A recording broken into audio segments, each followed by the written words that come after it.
Welcome to By the Numbers. My name is Renee Smith. And I'm Michelle Fleming. Last time we talked about multiplication, and we talked about using cookies and having your kids bake cookies with you and learn the multiplication facts as they went. So I think we're going to stay with multiplication again today, aren't we? We are. This time we're going to talk about arrays. Oh, okay. Arrays. That's a word that I'm going to put it up here. It's not an everyday word that we use at home a lot, but we do use it in our math classes, and your kids will be familiar with it if they're at a grade level that they've done multiplication facts. Okay, so let's write what this word looks like. Okay. And what do we mean by the word arrays? Well, let's figure that out. Okay. How about if you draw an array for me if I pick the number? Okay, that sounds good. Okay, well, I'm gonna try to be as good as you and draw my number upside down. The number is 4. So okay. If you would draw for me all the different arrays that would make the number 4. Okay, I'm going to do it a couple different ways. Okay. Okay, the first thing I'm going to do, an array is just a rectangular shape. Okay.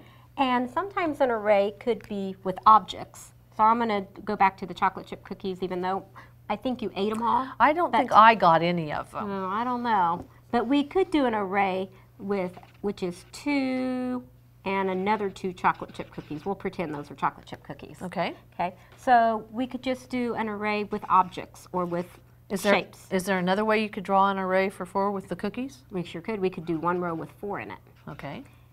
What we can't do is have 3 and 1. Because that wouldn't make an array. An array. Array has to have the same number in each row and column. Okay. So another thing we use a lot in the math classroom that your kids probably have seen before is just grid paper. And we'll upload this to the site so you have access to it.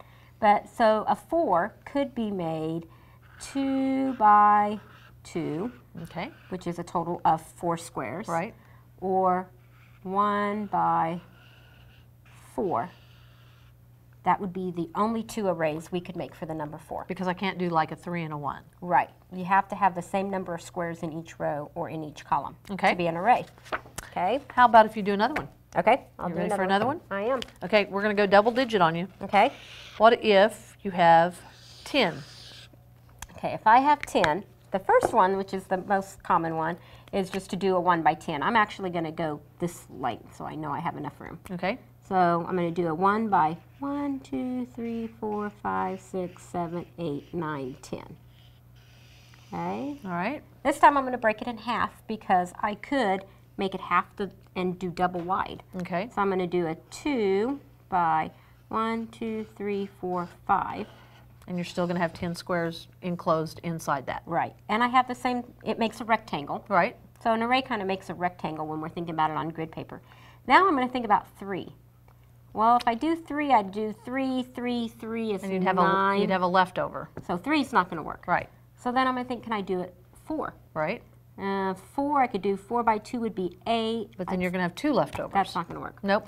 And you've already done 5 because 5 by 2. So basically you're done. Those are the only ones. Mm-hmm. Okay.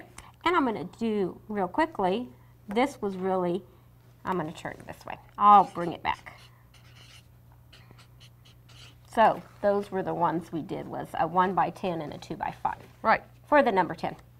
Are there always only 2 rectangles I can make? I don't know. Let me choose a number and you see. Okay, we'll trade. Okay.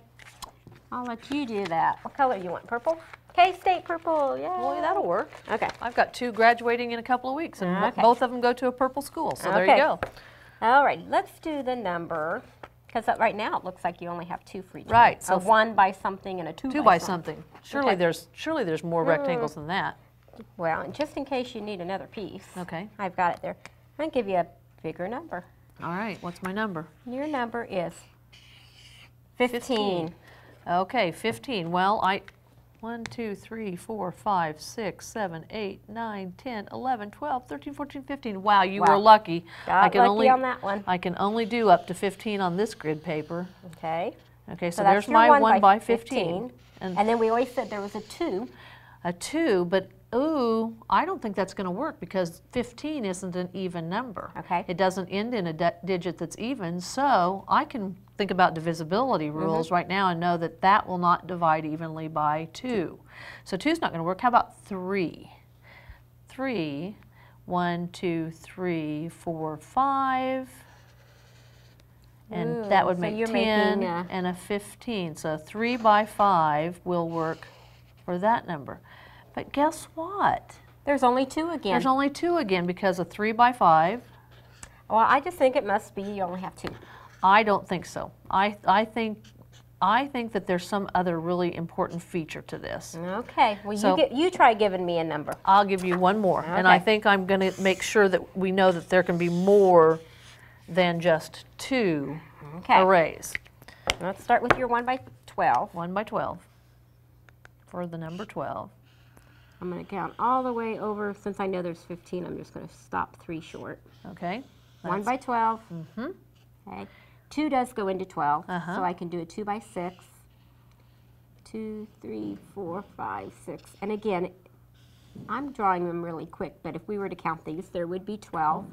And now I'm going into 3. 12 is divisible by 3. Right. So I could do 3 rows with 4 in it. Right. So I'm going to go 1, 2, 3. 1, 2, 3, 4. So now we have 3 by 4, and now I'm at 4.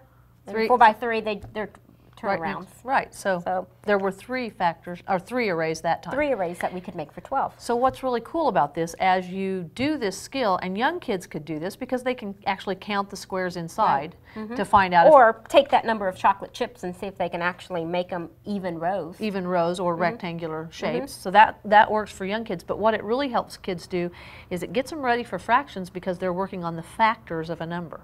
So that's a really good skill too. And they can start looking for common factors. Right. So, okay. Well, thank you for joining us in another episode of By the Numbers.